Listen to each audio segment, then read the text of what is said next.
What's happening in Palestine is a genocide. It's all over social media.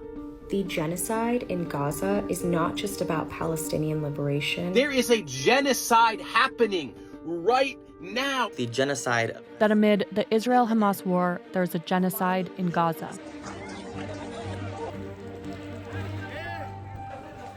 Use of words is incredibly important. Khaled al-Sabawi, a Canadian Palestinian, says the Israeli military has killed more than 50 of his relatives.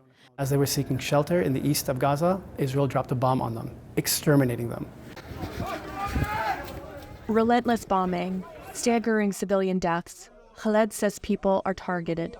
Israel has completely destroyed the civilian infrastructure in Gaza. It has targeted churches, mosques, schools, hospitals, and universities. This is what genocide in real time is like. So it has been an absolute horror story.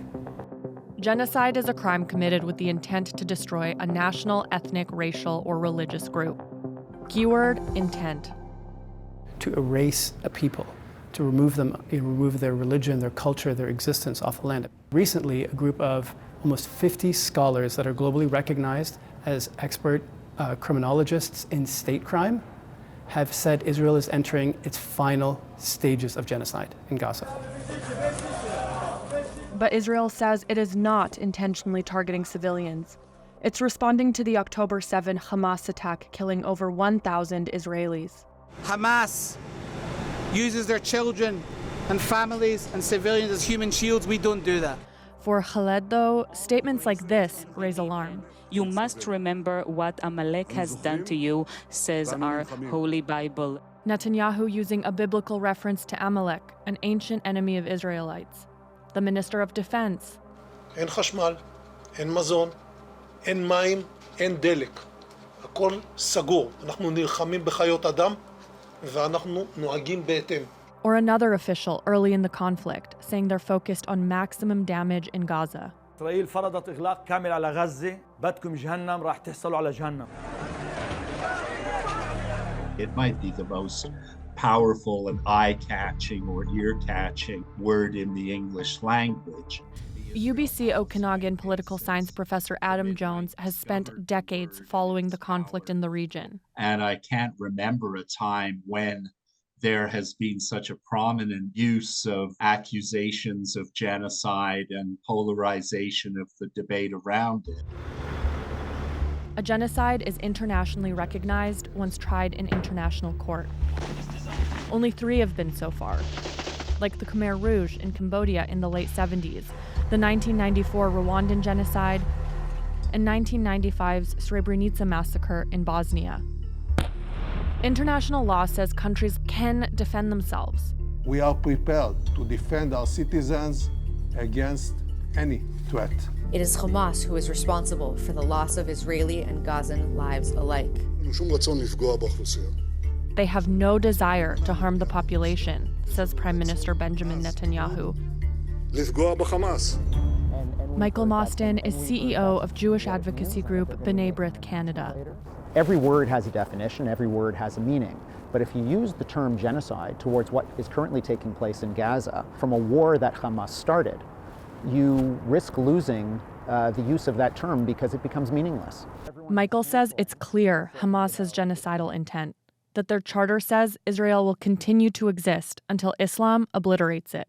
Despite how terrible the situation is on the ground, Israel is acting in a way that has a military objective and a defensive objective, that we cannot allow this terrorist group to continue to exist.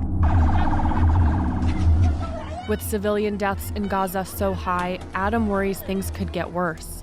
We're always looking for warning signs and for early evidence of what might be a developing genocidal dynamic.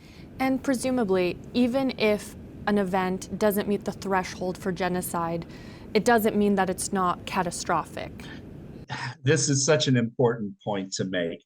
We don't need to arrive even at a provisional finding of genocide in an ongoing case in order for us to take it extremely seriously. No matter where you stand on this issue, all eyes are on what's unfolding inside Gaza and Israel. So where does Canada stand? Canada officially recognizes 9 genocides, including the Armenian genocide, the Holocaust, the Uyghurs in China, and Government must recognize what happened in Canada's Indian residential schools as genocide. After a unanimous, non-binding vote in the House last year, the residential school system. Our position on the Middle East is absolutely crystal clear. There's a humanitarian catastrophe ongoing right now. And as a longtime ally to Israel, Canada is unlikely to take such a step to describe what's happening in Gaza. Earlier this month, Minister of Foreign Affairs Melanie Joly said Canada will support investigations into Israeli military conduct. There are other words that may be able to use for the disaster that's taking place on the ground, but genocide is not one of them. When we hear people using this term, the term of genocide, and saying that anyone who supports Israel supports genocide, well, people are going to get turned against the Jewish community. So not surprising that we see a spike in anti-Semitism. In war, everyone suffers. Words carry the weight of their pain. Why is it so important to get these words right? Why is it important to you to use terms like genocide? When a society is experiencing a genocide and another one doesn't want to acknowledge the reality that they're experiencing, it dehumanizes them. It strips them away from their humanity. And as tragedy grows, so too do calls to investigate any and all crimes committed during this conflict.